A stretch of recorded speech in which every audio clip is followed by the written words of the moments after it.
ሰላም የኔ ውዶች እንዴት ናችሁ? ደህና ናችሁ? በጣም ደህና ነኝ። ሀይሚና ብሩኬ ፊልም ነገር ጀመሩ እንዴ? ኦ ማይ ጋድ በጣም ጎበስ። የምር እንደዚህ ይሻላችኋል። በፍራንክ ከምትጣሉ እንዲሁ ተከታታይ ድራማ አሪፍ የሆነ ሴንሲቲቭ የሆነ ድራማ ብትጀምሩልን በጣም ደስ ይለናል ማለት ነው። በቅርቡ እንግዲህ ድራማ ሊጀምሩ ነው ማለት ነው። አብርሽ የሩታን ትቷት ቡታጅራ ፒው ሊል ነው። በምን ምክንያት ለምንድን ነው የሚሄድ? እስከ መጨረሻው ከሰማችሁ የሰማሁትን ጉድ ልነግራችሁ እፈልጋለሁ። ምክንያቱም ሩታ አብራ የማትሄደው መንገዱ እንገጭንገው ስለሚል ነው አለ። ውሸት ነው። እንገጭንገው ስለሚል ሳይሆን የሚሄድበት የራሱ የሆነ ምክንያት አለው። እሷም የማትሄድበት ምክንያት አላት ማለት ነው። ሲቀጥል ደግሞ ይቅርታ ጠይቆ ትናንትና እግሯን እጥብ አድርጓት ነበር። ጎበዝ የልብን ከተናገርክ በኋላ ይቅርታ በጣም ጥሩ ነው። እያመመ ከምትኖር መናገር በጣም አሪፍ ነው። በሌላ በኩል ፈኪ ናት። ፈኪ የምትባለች ግን ጋይስ እንዴ አዝግ የሆነች ልጅ ትናንትና እንግዲህ አህሙ በጣም ተናዶና ተቃጥሎ ጨጓራው ንድድ ብሎ መጥቶ ነበረ። እንግዲህ የበለጠ እንዲቃጠል ነው ያደረገችው። ሙድ ያዘችበት እኮ ጋይስ። እና ደግሞ በጣም የገረመኝ ነገር ልንገራችሁ ፈኪ ጋር ማለት ነው። አሁን ከመነግራችሁ ለምን በኋላ አልነግራችሁም። የእውነት ያየሁትን ነገር እኔ ያየሁትን ያየ ካለ ከኢሳም ጋር ፍቅሯን ከገለጸች በኋላ ኢሳም ጋር የሆነ ነገር አይቻለሁ። ምን አደረገ ኢሳም አትሉኝም? ተረጋጓ። እንዴት ናቸው የኔ ማሮች፣ የኔ ፍቅሮች፣ የኔ ውዶች? ሰላማችሁ በያላችሁበት ይብዛልኝ። እኔ ጋር ሁሉ ሰላም አሸወይና ነው ማለት ነው። እናንተ ጋር ሰላም እንደሆነ እርግጠኛ ነኝ። እንግዲህ በአዲስ ነገር ከቻሳ ብያለሁ። ሰብስክራይብ አድርጉ። ከዛ በፊት ግን ፈኪ ፈኪ ትገርሚያለሽ በጣም በእውነት። አህሙ እንግዲህ በጣም ተናዶ ተቃጥሎ ጨጓራው ንድድ ብሎ ማለት ነው። እንግዲህ እንደ ፍቅረኛም እንደምንም ሆነው ነበረ። ከነባ ጋር እየሰራ ነበረ። እንደው ፈኪ እኮ አንዳንዴ ግን ታናድጀኛለች። ይቅርታ አድርጉልኝ ማለት ነው። ህፃንነትም ሊሆን ይችላል። ብቻ ከሷ ጋር እየሰራ ነበረ። ከዛ ዘው ብላ ሄዳ ከሷ ጋር ትቶ እሱም ወደዚህ መጣ። ገባችሁ አይደል? መጀመሪያ ትተው ሄዳ ነበረ ፈኪ ተመልሶ ወደዚህ መጣ። ነገሩ ይወዳታል ይመስለኛል ፈኪንና ያችኛዋን ነባ የምትባለውን እያስለቀሰ ማለት ነው። እሷ እንደምትወደው ምናምን እያወቀ እኔ ግን አንዳንዴ ሰዎች የሚወደንን ሳይሆን የማይወደንን ሙጭጭ ብለን ራሳችን የምንጎዳው ነገርስ። አሁን ፈኪ ሌላ ትወዳለች፣ አህሙ ፈኪን ይወዳል። አህሙን ደግሞ ሌላ ትወደዋለች። ማን? እቺ ነባ አህሙን ትወደዋለች። አህሙ ደግሞ ፈኪን ይወዳታል። ፈኪ ደግሞ ኢሳምን ትወዳለች። በጣም ይገርማል።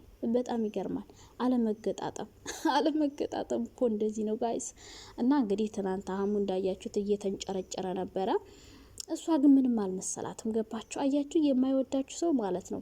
እናንተ ብትናደዱ፣ ብትፈርጡ፣ ብትቃጠሉ ለምን አልደወለም፣ ለምን ቴክስት አልመለስም እያላችሁ አንዳንድ ወንድ ጋር የምትናደዱ ሰዎች ለሱ ኬር ምንም አይደለም። ምክንያቱም ልብ ውስጥ የላችሁም። በቃ ፈኪ አህሙን በጭራሽ አትወደው ማለት ነው። ምክንያቱም ትናንት እንደዛ ተናዶ እንኳን በስርዓት አልመለሰችለትም። ሙድ እየያዘችበት እየተሞላቀቀችበት ነበረ። አህሙ ግን ከእውነት ልቡ ቅጥል ብሏል ማለት ነው። ስለዚህ አህሙ አትልፋ፣ ዝም ብለህ ከማይሆን ሰው ጋር ባትለፋ ጥሩ ነው። ሲቀጥል ደግሞ ኢሳም የፈኪን ቪዲዮ ሼር አድርጎታል ጋይስ፣ ሼር አድርጎታል፣ ደርሶታል ማለት ነው። እንግዲህ መልስ ይሰጠናል ብዬ አስባለሁ። ምናልባት አብረው ሊመጡ ይችላሉ። እኔ ግን አንዳንዴ ስገምተው ፈኪና ኢሳም ተመካክረው አህሙን ፍራንክ ሊያደርጉት ነው ብዬ አስባለሁ። አህሙ አያውቅም። ከዛ ተናዶ ሲያወራ የነበረው ምናልባት ከኢሳም ጋር ተመካክረው አህሙን ፍራንክ ሊያደርጉት እንደው ፈኪና ኢሳም አልኩኝ። ምክንያቱም ሼር አድርጎላታል ቪዲዮዋን፣ ሶ መልስ ይሰጣል። ከዛ በኋላ አብረው ስራ ሊጀምሩ ሊሆን ይችላል። ብዙ ነገር አትናገሩ ሴቶችዬ። ነገር ግን ስራ ስትሰሩ ክብራችሁን ዝቅ የሚያደርግ ስራ አትስሩ ነው የምለው እኔ። ሁሌም ቢሆን ክብራችሁን የሚነካ ስራ አትስሩ። ሴት ልጅ ወንድ ልጅ አትጠይቅም። በጣም ነውር ነው። በጣም ያሳፍራል። በተለይ ወደኛ አካባቢ በጣም ብልግና ነው። በቃ አዲስ አበባዎች እሺ ከተሜነን አራዳነን እያሉ ሊጠይቁ ይችላሉ። የኛ ግን በጣም ያሳፍራል። የገጠር ልጆች ነን። እንደዚህ አይን አውጣ መሆን የለብንም። ምንድነው ወንድ ላይ ሄዶ ፊት ጭንቅላቱ ላይ ጉድ እኮ ነው። እና እንግዲህ ፈኪና ኢሳ ምናልባት ተመካክረው ሊሆን ይችላል። ምክንያቱም እንዴት ሊሆን ይችላል? እኔ እኮ በጣም ገረመኝ። ቀጥ ብሎ ሄዶ እንደው የሆነ ሰው ጋር የሚኖር ሰው አረብስ እኔ ዝም ብዬ የሆነ ሰው ሳላየው የውስጥ ማንነቱን ሳላቀው ፍቅር የሚይዘኝ አይመስለኝም። እንግዲህ እሷ እንዴት ፎንቃ እንደገባላት አይታወቅም።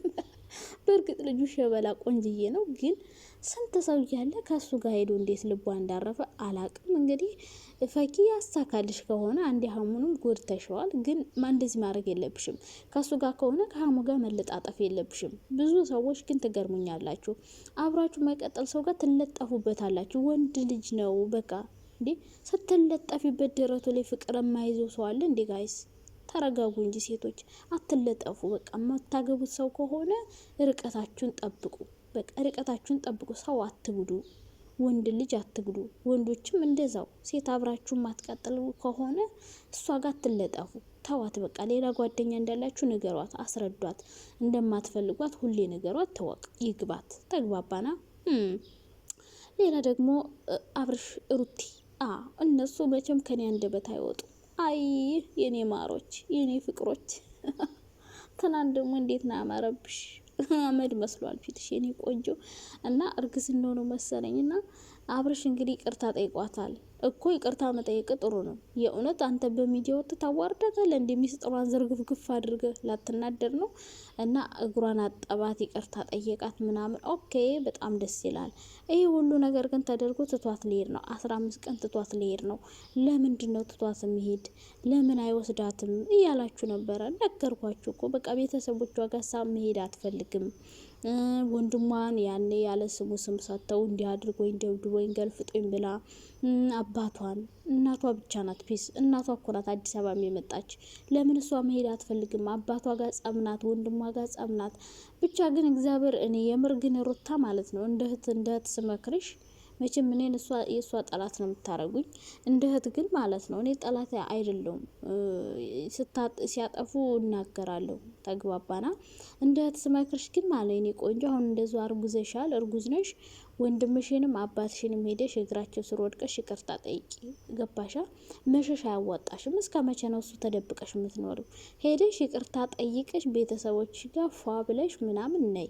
ከዛ ሰላም ይሆናል። የምትወልጂው ልጅ ጥሩ ይሆንልሻል ምናምን። ከዛ ውጭ ግን የቤተሰብ ቂም ይዞብሽ፣ አባትሽ አዝኖብሽ፣ ወንድምሽ አዝኖብሽ እንደዛ የሆነ ነገር አይሳካልሽም። ገባሻ? አሁን የሚሳካልሽ ይመስልሻል፣ ግን እየቆየ ሁሉም ነገር ይገለጥልሻል። እና እንግዲህ አብርሽ ቤተሰቦቹን እየሄደ ሁሌ ይጠይቃል፣ ሰላም ይላል፣ ይመረቃል፣ ይመጣል። ብልጥ ነው። እሷ ግን ማለት ነው አትሄድም። ጭራሽ ዞር ብላ አታያቸውም። በቃ ከሱ ጋር ናት ሁሌ። ገባቸዋ? አንዳንዴ ቤተሰብ እንድታዩቸው ይፈልጋሉ፣ እንድጠይቋቸው። በፊትም እኮ እናትየው በግድ መታ ፈልጋ ያለችበት ቦታ ሄዳ ምናምን ያገኘቻት። ስለዚህ ሄደሽ ይቅርታ ብትጠይቂ ለአንቺ ጥሩ ነው፣ ወደፊት ለምትወልጂው ልጅ። ገባሻ? በተለይ አባት ሲያዝን ከባድ ነው። ምን አገባሽ ምናምን የሚል ሰው አይጠፋም። ምን አገባሽ አትበሉኝ። ያገባኛል። የወደደ ነው የሚያገባኝ ደግሞ። ገባችሁ? ያልወደደ አይደለም። እና እንደዛ ነው። ትቷት የሚሄድበት ደግሞ እንግዲህ እሱ ቤተሰቦቹን ሊጠይቅ ነው የሚሄደው። በቃ እሱ ቤተሰቦቹን ሊጠይቅ ነው። ሰላም ሊላቸው በቃ በዓልን ከቤተሰቦቹ ጋር ስላላለሰለፈ አሁን ፈታ ብሎ ምናምን ሊመጣ ነው። እሱ ቤተሰቦች ጋር ደግሞ አይካሄድም፣ ነውር ነው። ገና ሳይጋቡ ተጋቡ ስትሉ ነበር። ቢጋቡ እኮ ይሄው አብረው ይሄዱ ነበረ። አሁንም አልተጋቡም። ገባችሁ አይደለ? በቃ ትቷት ነው የሚሄድ። ነውር ነው፣ አይኬድም። እና እንግዲህ ትንሣኤ ያለፈ ሰርጉ የዛሬ አመት ነው ማለት ነው። ልጁ አድጎ ምናምን ክርስትናው ጋር ነው ሰርጋቸው። ዞሮ ይቅርታ ስለጠየቃት ጥሩ ነው። እኔም ደስ ብሎኛል ይቅርታ በመጠየቅህ። ነገር ግን ትታት የምትሄድበት ምክንያት ምንድን ነው የኔ ጥያቄ። እሷስ ከቤተሰቦቿ ጋር ለመሄድ ምንድን ነው የሚያሳፍራት? ግራ ገባን እኮ። ኧረ እኔ ምን አገባኝ? አዎ አያገባኝም። ሲቀጥል ደግሞ እነ ሀይሚና እነ ብሩኬ እናንተ ፊልም ብትሰሩ ግን በጣም ይዋጣላቸዋል። ኦ ማይ ጋድ እንዴ! በጣም ጎበዝ ናት ሀይሚ። ጎበዝ። የሆነ ድራማ ሰሩ፣ ተከታታይ ድራማ ጀምሮልን ፍራንክ ምናምን እየተባባላችሁ አትጣሉ። ገባችሁ?